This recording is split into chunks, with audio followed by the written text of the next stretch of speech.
बहुत सारे लोगों ने पूछा था कि ऑस्ट्रेलिया बेहतर है या यूरोप के मुल्क बेहतर हैं, काम के लिहाज से, स्टडी के हवाले से और पैसे बनाने के हवाले से। तो मैं इस छोटी सी वीडियो में जल्दी जल्दी आपको बगैर वक्त ज़ाया किए डायरेक्ट बता देता हूं कि ऑस्ट्रेलिया अगर आप जाते हैं काम करने के लिए, विज़िट के लिए या स्टडी के लिए, तो वहाँ पर आप कितना कमा सकते हैं, कितना खर्च कर सकते हैं और कितना बचा कर आप पाकिस्तान भेज सकते हैं। इसी तरह अगर आप यूरोपियन कंट्रीज़ में आप जाते हैं स्टडी के लिए, काम के लिए या विज़िट के लिए, तो वहाँ पे आप कितना कमा सकते हैं, कितना खर्चा आता है और कितना आप बचत करके पाकिस्तान भेज सकते हैं। तो वीडियो को एंड तक देखिएगा क्योंकि छोटी सी वीडियो है तो आपको ये कॉन्सेप्ट क्लियर हो जाएगा। तो सबसे पहले बात करते हैं ऑस्ट्रेलिया की, क्योंकि ऑस्ट्रेलिया की मैं इसलिए बात कर रहा हूँ कि ऑस्ट्रेलिया मैंने 10 साल गुजारे हैं, और यूरोप की इसलिए बात कर रहा हूँ कि यूरोप में भी मैं मौजूद हूँ। अभी मैं फ्रांस में बैठा हूँ जब ये वीडियो बना रहा हूँ। आज डेट है 8 जून 2024। ऑस्ट्रेलिया स्टडी वीज़ा बहुत उसका पावरफुल स्टडी वीज़ा है। अगर आप स्टडी वीज़े पे वहाँ पे जाते हैं तो वहाँ की बहुत सारी अच्छी अच्छी यूनिवर्सिटीज़ में आप तालीम हासिल करके अपना फ्यूचर अच्छा बना सकते हैं। गो के ऑस्ट्रेलिया में स्टडी वीज़ा कोई आसान काम नहीं है लेना, ठीक है जी। स्टडी वीज़े के लिए आपको सबसे पहले तो 55 लाख रुपए की बैंक स्टेटमेंट होनी चाहिए, यानी कि इतना खर्चा आपने शो करना है वीज़ा अप्लाई करने से पहले। इसके साथ साथ आपने वहाँ पे किसी भी यूनिवर्सिटी में दाखिला लेना है, कॉलेज या छोटी किसी अदारे में आप एडमिशन लेंगे तो वीज़ा लगने के चांसेस नहीं है। आजकल ऑस्ट्रेलिया ने काफ़ी सख्ती की हुई है। वहाँ की किसी अच्छी यूनिवर्सिटी में आपने दाखिला लेना है और मास्टर डिग्री, ग्रेजुएशन डिग्री, उसमें आपने दाखिला लेना है, PhD वगैरह, फिर आपके वीज़ा लगने के चांसेस है। और साथ 50-55 लाख रुपए की बैंक स्टेटमेंट बहुत ज़रूरी है। ये नया कानून उन्होंने बना दिया है। इसके साथ साथ स्टूडेंट जब वहाँ पे चला जाता है तो उसको 20 घंटे एक हफ्ते के काम करने की लीगल तौर पर इजाज़त होती है। हफ्ते का ऑस्ट्रेलिया में हिसाब होता है। अगर आप कोई भी जॉब करते हैं ना, सरकारी जॉब है या प्राइवेट जॉब है या इवन कि आप कहीं दिहाड़ी करते हैं, तो वहाँ पर आपको हफ्ते बाद जो है ना वो सैलरी मिल जाती है, 8 दिन बाद सैलरी मिल जाती है, और 8 दिन बाद ही आपने जो है ना वो अपना घर का रेंट पे करना है। 8 दिन बाद ही हर चीज़ जो है ना वो आपको पे करनी है। महीने का कोई चक्कर नहीं है ऑस्ट्रेलिया में, ये बात क्लियर है, ठीक है जी। अब बात करेंगे कि ऑस्ट्रेलिया का पाकिस्तान का जो करेंसी का मुवाजना है वो कैसे है। एक ऑस्ट्रेलियन डॉलर 184 रुपये का है। अगर एक ऑस्ट्रेलियन डॉलर आप कमाते हैं तो पाकिस्तान के 184 रुपये आपके बन गए, ठीक है जी। अच्छा, अभी मैं यूरोप की आपको बताता हूँ, सिर्फ मैं ऑस्ट्रेलिया को पहले जल्दी जल्दी फिनिश कर लूँ। साथ साथ जो लोग नए हैं मेरे चैनल पे, प्लीज़ वो सब्सक्राइब करके बेल का बटन दबा दें, क्योंकि इस चैनल पे मैं डायरेक्ट वीडियो शुरू करता हूँ, कोई तकरीर नहीं करता, पहले जो 2-3 मिनट आपके ज़ाया नहीं करता, ठीक है ना। अच्छा, ऑस्ट्रेलिया में जाने के बाद स्टूडेंट जो है ना वो क्या जॉब कर सकते हैं। स्टूडेंट जो है ना वो रेस्टोरेंट में जॉब कर सकते हैं, बड़ी आसानी के साथ जॉब मिल जाती है। ऑफकोर्स वहाँ पर बर्तन धोने से स्टार्ट करना पड़ता है क्योंकि आपके पास स्किल नहीं है। एक बंदा आपको रेस्टोरेंट में जॉब देता है तो वो आपको ये नहीं कहेगा कि खाना बनाना शुरू कर दो, भाई आपको आता ही नहीं है, कमर्शियल कुकरी आती नहीं है, ठीक है ना, आपको जीरो से स्टार्ट करना होगा। लेकिन अगर आप बर्तन भी वहाँ धोते हैं तो $15 से आपको कम से कम जो है ना वो सैलरी जो है ना एक एवरेज जो रेस्टोरेंट है ना वो देगा, ये ठीक है ना। अगर आप टैक्स पे करेंगे तो $20-22 एक घंटे के भी बर्तन धोने वालों को मिलते हैं, ठीक है, जो अच्छे गोरे के रेस्टोरेंट है या वहाँ पे जो टैक्स पे जॉब देते हैं। और जो कैश इन हैंड है उसमें 15, 16, 14 भी बाज़ औक़ात देते हैं, लेकिन ये फिर भी अगर 8 घंटे की शिफ्ट है तो बड़े पैसे बन जाते हैं। 20 घंटे आपको काम करने की इजाज़त है एज अ स्टूडेंट वहाँ पे लीगल। और अगर आप वहाँ पे कैश इन हैंड यानी कि टैक्स के बगैर काम करते हैं तो वो अनलिमिटेड भी आप कर सकते हैं अगर आपका मालिक आपको घंटे देता है, ठीक है जनाब। स्टूडेंट जो है ना वो अब मैं बात करता हूँ, रेस्टोरेंट में जॉब कर सकता है। बहुत सारे ऐसे स्टूडेंट्स हैं जिन्होंने अपने लाइसेंस बनवा लिए हैं सिक्योरिटी के, उसके लिए थोड़ा सा खर्चा आता है। पहले आपने थोड़ा सा खर्चा जो है ना वो करना है लाइसेंस बनवाने के लिए सिक्योरिटी का, फिर आपको बहुत जॉब्स उसकी मिलती है, ठीक है ना। उस पर टैक्स की जॉब भी है, कैश इन हैंड की भी है। यानी कि कैश इन हैंड का मतलब है, कॉन्सेप्ट क्लियर हो गया होगा कि जो टैक्स पे नहीं होती, जो मतलब बेसिकली ये कोई लीगल तरीका नहीं है जॉब करने का। अगर आप कैश इन हैंड पे जॉब करते पकड़े जाते हैं तो वो आपको डिपोर्ट भी कर सकते हैं, आपके खिलाफ केस भी कर सकते हैं, जी आपने टैक्स के अलावा जॉब क्यों की है। टैक्स पे जॉब करना मस्ट है, लेकिन बहुत सारी ऐसी हमारे दोस्त हैं जो बगैर टैक्स पे भी काम करते हैं, या ऑनर्स हैं जो बगैर टैक्स के भी काम देते हैं। ये चल रहा है वहाँ पे अरसा दराज से। इसके साथ साथ रेस्टोरेंट की जॉब हो गई, सिक्योरिटी की जॉब हो गई, फिर आप जनाब खाना डिलीवरी कर सकते हैं, ठीक है ना। आप साइकिल ले लें, 800-700 की साइकिल ले लें आप वहाँ पे, और उबर या डिलीवरू या फूडोरा, कोई भी जो फूड डिलीवरी करने वाली कंपनीज हैं उनका लाइसेंस बनवा लें, अकाउंट बनवा लें सॉरी, और आप जो है साइकिल पे खाना डिलीवरी करनी शुरू कर दें। आपको इसके लिए लाइसेंस की भी कोई ज़रूरत नहीं है, ठीक है ना। अगर आपके पास लाइसेंस है, इंटरनेशनल लाइसेंस है या ऑस्ट्रेलियन लाइसेंस है, लेकिन ऑस्ट्रेलियन लाइसेंस लेना इतना आसान नहीं है जाते ही किसी के लिए, उसके लिए थोड़ा सा आपको वहाँ पे टाइम लग जाता है। लेकिन आप मोटरसाइकिल भी ले सकते हैं, उस पर भी खाना डिलीवरी कर सकते हैं। इसके साथ साथ कुछ लोग ऐसे हैं कि जो उबर कार ले लेते हैं और उबर की जो सवारियाँ होती हैं उसका अकाउंट बना लेते हैं और उससे भी अच्छे खासे पैसे बना लेते हैं। ठीक है जनाब। इसके साथ साथ और भी बहुत सारी छोटी छोटी जॉब्स हैं, जैसे कि 7-Eleven है, वहाँ पर एक चैन है, अमेरिकन चैन है, यानी कि अमेरिकन कंपनी है, उनके मुख्तलिफ मुल्कों में स्टोर्स हैं, ग्रॉसरी स्टोर्स हैं, उनको 7-Eleven कहते हैं जो ऑस्ट्रेलिया में है, और कंपनी जो है ना उनकी, वहाँ पे भी आपको जॉब मिल जाती है। क्योंकि बहुत सारे हमारे जो पाकिस्तानी, इंडियन, बांग्लादेशी, नेपाली और दूसरे मुल्कों के, इवन अरेबिक कंट्रीज़ के लोग वहाँ पे जॉब करते हैं 7-Eleven पे, वहाँ पे भी आपको ठीक ठाक पैसे मिल जाते हैं। कुछ अर्सा पहले 7-Eleven वाले बड़ा इस्तेसाल करते थे, $10 1 घंटे के देते थे, लेकिन लीगल कंपनी की से वो तकरीबन $21-22 1 घंटे के चार्ज करते थे, लोगों को 10 देते थे, ये हमारे देसी लोग। लेकिन अब जो है ना वो काफ़ी सख्तियाँ की हैं और अब तकरीबन जो है ना वो 20 से ऊपर ही हर एक की सैलरी है 7-Eleven पर भी। ठीक है। आपने यूनिवर्सिटी जाना होता है, आपको 2 या 3 दिन आपको यूनिवर्सिटी जाना होता है, उसके बाद आप काम भी कर सकते हैं। कुछ ऐसी यूनिवर्सिटीज़ हैं जहां आपको 5 दिन ही जाना होता है, कुछ ऐसे कॉलेजेस हैं जहां आपको जाना भी नहीं होता और वो आपकी ऑनलाइन हाजिरी लगा देते हैं, लेकिन आप 24 घंटे फिर काम करने के लिए जो है ना आपको खुली छुट्टी मिल जाती है। ऑस्ट्रेलिया का जो है ना एक प्लस पॉइंट यह है कि आप वहाँ पे इंग्लिश बोल सकते हैं। इंग्लिश यानी कि कंट्री है, 5 कंट्रीज़ हैं English countries, Australia, New Zealand, America, Canada और यूके। यहाँ पे अगर कोई स्टूडेंट जाता है, बेशक उसने मैट्रिक भी किया हो, लेकिन वो इंग्लिश इतनी बोल लेता है या समझ लेता है कि कम से कम बात अपनी जो है ना वो कर सकता है। ठीक है ना। तो जो अगर स्टूडेंट जा रहा है वहाँ ग्रेजुएशन लेवल पे, मास्टर लेवल पे, तो उसकी इंग्लिश भी ठीक होगी, उसने आइल्स भी किया होगा और उसको वहाँ पे जॉब आसानी से मिल जाएगी और वो लोगों से कम्युनिकेट भी जो है ना वो बड़ी आसानी से कर सकता है। रैदर दैन कि यूरोप में अगर आप जाएंगे, बेशक आपने MA इंग्लिश किया हुआ है, लेकिन यूरोप में आप ज़ीरो है, क्योंकि आपको यूरोप के जिस भी मुल्क में जाना है वहाँ पर आपको वहाँ की ज़बान सीखनी है। यहाँ के लोगों को इंग्लिश आती भी होगी, लेकिन वो इंग्लिश नहीं बोलते। अगर जर्मनी में जाएंगे तो जर्मन बोलेंगे वो लोग जो है ना, फ्रांस में जाएंगे तो फ्रेंच बोलेंगे, स्पेन में जाएंगे तो स्पेनिश बोलेंगे, इटली में जाएंगे तो इटालियन लैंग्वेज जो है ना उसका इस्तेमाल किया जाता है। इसलिए ऑस्ट्रेलिया में जो स्टूडेंट है ना उसके लिए बड़ी अपॉर्चुनिटीज़ है। इसके साथ साथ आप स्टडी मुकम्मल करते हैं, उनका क्राइटेरिया है कि आप वहाँ पे जो है ना फिर आपको वर्क राइट्स मिलते हैं, उसके बाद फिर आपको परमानेंट रेजिडेंसी मिलती है और उसके बाद आप नेशनल भी वहाँ पे हो सकते हैं, पासपोर्ट मिल जाता है। ऑस्ट्रेलिया में ये अपॉर्चुनिटीज़ हैं।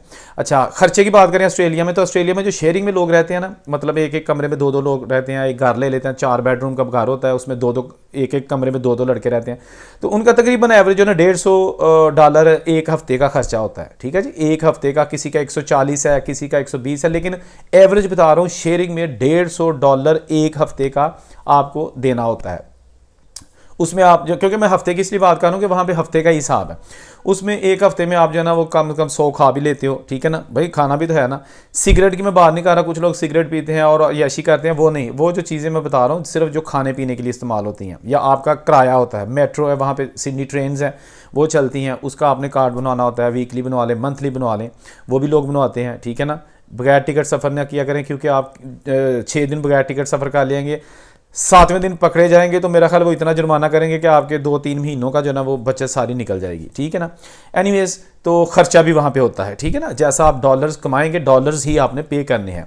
अब बात करेंगे यूरोप। अगर आप आते हैं जर्मनी में, तो जर्मनी में स्टडी फ्री है। ठीक है ना। आप जर्मनी में आने से पहले जो है ना वो वहाँ की किसी यूनिवर्सिटी में दाखिला ले लें, उसके बाद वहाँ पे जो ब्लैंक अकाउंट होता है वो आप जो है ना खुलवा लें, और उसमें आपने कम से कम 10,000 यूरो जमा करवाने हैं। उसकी रिक्वायरमेंट है जर्मनी की हुकूमत की, ताकि उन्हें पता हो कि एक बंदा जो यहाँ पे आ रहा है तो उसके अकाउंट में 10,000 यूरो हैं, वो यहाँ रहेगा तो वो खा सकेगा, पी सकेगा और बवक्त ज़रूरत इस्तेमाल कर सकेगा। आप उसमें से तकरीबन मंथली आपको अनाउंस वो कर देंगे, एक मुख्तस कर देंगे कि इतने पैसे आप निकलवा सकते हैं। वो पैसे आपके ही होंगे, लेकिन वो आपके अकाउंट में रहेंगे। बहरहाल वो एक सिक्योरिटी बॉन्ड के तौर पे होता है, श्योरिटी बॉन्ड के तौर पे होता है कि आपके पास इतने पैसे हैं। जर्मनी में आपकी ट्यूशन फीस बिल्कुल ज़ीरो है, तो आप स्टडी के हवाले से जर्मनी को अगर चूज़ करते हैं तो वहाँ पर आपका तालीम पर ख़र्चा नहीं होगा। बहरहाल वहाँ पर आप जॉब कर सकते हैं, पार्ट टाइम जॉब आपको मिल जाती हैं, खाना डिलीवर कर सकते हैं, रेस्टोरेंट्स में जॉब मिल जाती हैं, मोस्टली ऐसी ही जॉब्स होती हैं। तो वहाँ पे भी आप जो है ना वो यूरो कमा सकते हैं। अच्छा, 1 यूरो पाकिस्तान का 302 या 303 रुपये का है। ऑस्ट्रेलिया का मैंने पहले बताया था कि 1 ऑस्ट्रेलियन डॉलर 184 रुपये का है, और जो यूरो है ना वो 302 303, ये आज का रेट है, ऊपर नीचे होता रहता है।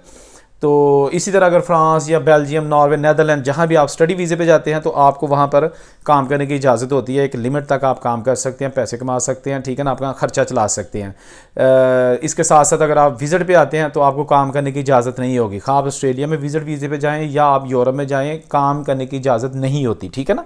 आप अगर काम करते हैं, किसी दोस्त के रेफरेंस से आपको कोई काम पे लगवा भी देता है, तो अगर वो पकड़े जाएंगे तो आपको डिपोर्ट भी किया जा सकता है और आपके खिलाफ एक्शन भी लिया जा सकता है, और हो सकता है कि आपको आइंदा ना आने दिया जाए उस मुल्क में। ये भी सख्त कानून होता है। लेकिन खैर इसके साथ साथ जो लोग यहाँ पे स्टडी वीज़े पे आते हैं यूरोप में, तो उनके लिए जॉब्स रेदर दैन कि आप इंग्लिश मुल्कों में जाएं, यूरोप के मुल्कों में जॉब हासिल करना थोड़ा मुश्किल है, क्योंकि जॉब बैरियर्स हैं, जॉब का मसला है, सॉरी लैंग्वेज बैरियर्स हैं। लैंग्वेज जो है ना वो बहुत ज़रूरी है, जो हमें नहीं आती जब हम बाहर के मुल्कों में, यूरोपियन कंट्रीज़ में जाते हैं, क्योंकि इटली की अपनी ज़बान है, नॉर्वे की अपनी ज़बान है, बेल्जियम की अपनी ज़बान है, ठीक है ना, इवन के पुर्तगाल की अपनी ज़बान है, स्पेन की अपनी ज़बान है, सारे मुल्क हैं जिनकी अपनी ज़बान है, और इनको अगर आती भी है तो ये आपसे नहीं बोलेंगे। इनका मकसद ये होगा कि आप हमारे मुल्कों में आए हैं तो हमारी ज़ुबान बोलें, इसी में बात करें, इसी में हम बात समझेंगे और आपको भी इसका जवाब देंगे। तो यहाँ पर जो एवरेज है ना, मतलब है जो काम करने वाले लोग हैं, स्टूडेंट के अलावा जो फुल टाइम आते हैं यहाँ पे, खा वो डंकी लगा के आते हैं या उनके पास वर्क राइट्स हैं, तो अगर नया बंदा यहाँ पे फ्रांस की बात करने आता है ना, तो उसको मजदूरी ही मिलेगी ज़्यादातर। फॉर एग्जांपल अगर आप यहाँ पे बिल्डिंग लाइन का काम है, जो पाकिस्तानी आसानी के साथ जॉब ले लेते हैं, क्योंकि पाकिस्तानी ही ठेकेदार है, ठीक है ना, जो माशाल्लाह छाए हुए हैं इस काम पे। तो रंग का काम होता है बिल्डिंग्स में, फर्श डालने होते हैं, सोल का काम होता है, इलेक्ट्रिशियन, बिजली, प्लम्बिंग, ये सारे काम होते हैं। तो नए बंदे को 40 या 45 यूरो एक दिन के देते हैं ये, ठीक है जी। और काम 20 महीने में 20 दिन काम तो मिल ही जाता है, ठीक है ना। जो सीनियर्स होते हैं वो 22-24 दिन भी कर लेते हैं, और जो जूनियर्स होते हैं उनको 20 दिन, 18 दिन ये दिहाड़ियाँ उनकी लग जाती हैं, उनका खर्चा निकल आता है। लेकिन ये कुछ ज़्यादा पैसे नहीं हैं, ठीक है ना, ये बहुत थोड़े पैसे हैं। यहाँ पे आपने अगर फॉर एग्जांपल शुरू में 3 लाख भी कमाते हैं ना महीने का पाकिस्तानी, ये जो थोड़ी सी थोड़ी रकम है, तो उसमें से आप कम से कम जो है ना वो 1.5 से 2 लाख रुपया पाकिस्तानी यहाँ भी खा जाएंगे। आपको महीने का 200 शेयरिंग में घर का, किसी भी आप मुल्क में चले जाएँ, जर्मनी, इटली, फ्रांस, हर जगह तकरीबन सेम खर्चा है। 200 जो है ना यूरो वो आपको महीने का खर्चा देना है, ठीक है ना। इसके अलावा आपका 150 के लगभग जो है ना वो खाने पीने का लग जाता है, ठीक है ना। इसके अलावा आपने कार्ड आना जाना, ठीक है, वो जो आपका टिकट होती है महीने की, उसमें भी पैसे लगते हैं। तो यूरोप में भी खर्चा हो जाता है। लेकिन यूरोप में ये है कि मज़दूरी बहुत ज़्यादा है। जो जॉब्स हैं ना, जो नॉर्मल अच्छी जॉब्स हैं, वो हमारी जो देसी कम्युनिटी है उसको कम मिलती हैं, कम मिलती हैं, लेकिन मज़दूरी जो है ना वो ज़्यादा है, और बहुत पैसा भी है मज़दूरी में। जो सीनियर्स हो जाते हैं, जिनके ठेके हो जाते हैं, जिनके पास हुनर आ जाता है, तो वो एक एक दिन का 100-100 यूरो भी कमाते हैं। जो वर्कर्स हैं, जो तजर्बाकार वर्कर्स हैं, नया बंदा 40 से 45, और जो सीनियर्स होते हैं वो 80, 90, 100 यूरो एक दिन का। आप देख सकते हैं 30-30 हज़ार रुपया एक दिन का बन जाता है अगर आप एक 100 यूरो कमाते हैं एक दिन का। लेकिन वो हर बंदा नहीं कमाता, सीनियर्स जो है ना वो कमा लेते हैं। तो बात की जाए, अब थोड़ा सा वीडियो को क्लोज़ करते हैं। ऑस्ट्रेलिया और यूरोप, देखें, अगर कोई ऑस्ट्रेलिया में सेट है तो वो बहुत पैसे कमा रहा है, अगर कोई यूरोप में सेट है तो वो बहुत पैसे कमा रहा है। अगर कोई ऑस्ट्रेलिया में सेट नहीं है या वो मेहनत करना नहीं चाहता, तो मेरा ख्याल है वो भी पैसे नहीं कमा सकता। और अगर कोई यूरोप में है, वो भी हड्राम है, मेहनत नहीं करना जानता, ना करना चाहता है, तो वो भी नहीं पैसे कमाएगा। बात ये होती है कि आप मेहनत कितनी कर सकते हैं। अगर आप मेहनत करने का जज्बा रख के बाहर जाते हैं किसी भी मुल्क में, तो बहुत पैसा कमाएंगे और बहुत हुनर सीखेंगे। कोशिश किया करें कि बाहर के मुल्कों में जाके कोई ऐसी जॉब तलाश किया करें जिसमें आपको स्किल मिले, हुनर मिले, ताकि आप आने वाले वक्तों में अपना बिजनेस स्टार्ट कर सकते हैं, या फिर आपको एक जॉब छोड़े तो दूसरी आपके लिए रेडी होती है। हुनर का ये होता है, अगर आपने सिर्फ खाना ही डिलीवर कर दिया सारी ज़िंदगी, या वो जो है कन्वीनियंस ग्रॉसरी स्टोर है, वहाँ पे सिर्फ लोगों को सौदा बेच दिया, तो वो हुनर नहीं गिना जाता। हुनर ये गिना जाता है कि आपको शेफ़ का काम आता हो, बिल्डिंग लाइन का काम आता हो, आपको हजाम का काम आता हो, बाल काटने आते हो। ये यूरोप में बहुत काम है बाल काटने वाला। यहाँ पे इटली में बहुत सारे हमारे ऐसे जानने वाले दोस्त हैं जिनके अपने उन्होंने बनाई हुई हैं शॉप्स, बनाई हुई हैं बार्बर शॉप्स, और वो हालांकि वो पेशे के अतबार से वो नाई नहीं है, लेकिन यहाँ आकर उन्होंने पैसे के लिए ये शोबा चूज़ किया और बड़े पैसे कमा रहे हैं। होना भी नहीं चाहिए। नाई भी हमारे दोस्त भाई हैं, अगर वो किसी का ज़ात पेशा भी वही है तो वो भी, उनसे भी मोहब्बत है, वो भी हमारे भाई हैं, दोस्त हैं। लेकिन यहाँ पे अब देखते हैं कि पैसे किस फील्ड में ज़्यादा हैं, ठीक है ना। तो बहरहाल वीज़ा प्रोसेस थोड़ा मुश्किल होता है। आप अगर थोड़ा सा वीज़ा हासिल करने से पहले यूट्यूब पे मुख्तलिफ यूट्यूबर्स की वीडियोस देख लिया करें, ठीक है ना, मेरी नहीं, आप किसी और की भी देख लिया करें। How to apply France visa, how to apply Australian visa, how to apply Canada visa, इस तरह की अगर आप हेडिंग्स लिखेंगे ना यूट्यूब पे तो आपको बहुत सारी वीडियोस आ जाएंगी। उसमें बड़ी बड़ी अच्छी लोगों ने वीडियोस बनाई हुई हैं। मैं खुद जो समटाइम्स अगर किसी मुल्क का वीज़ा अप्लाई करना होता है ना और मुझे कन्फ्यूजन होती है कि यार इसमें क्या चीज़ रह गई है, ये क्या करनी चाहिए, तो मैं वीडियोज़ देखता हूँ, वहाँ से फिर मैं जो मेरी थोड़ी सी कमी बेशी होती है वो निकाल के वीज़ा अप्लाई करता हूँ और अल्हम्दुलिल्लाह लग जाता है। क्योंकि मैंने बहुत सारे मुल्कों को विज़िट किया हुआ है, बहुत सारी दुनिया देखी हुई है, इसीलिए मैं आपके साथ ये वीडियो शेयर करता हूँ। इसमें ज़ाती तजर्बा भी होता है, इसमें मेरी लोगों से जो मैंने मालूमात ली होती हैं वो भी होती हैं, ताकि आप लोगों को ज़्यादा से ज़्यादा आसानी के साथ मालूमात दे सकें और आप एजेंटों से बच सकें। आप खुद उसकी रिसर्च किया करें ताकि आपको इल्म हो कि वीज़ा कैसे लगता है और वहाँ जाएंगे तो जॉब्स कैसे लेनी है, पैसे कितने लगेंगे, ये सारा कुछ होता है। बाज़ औक़ात वीज़े की जो एक्चुअल फ़ीस है वो 10,000 होती है, एजेंट आपसे 10 लाख ले लेता है, ठीक है ना, आपको पता ही नहीं होता, आप कहते हैं नहीं होएगी।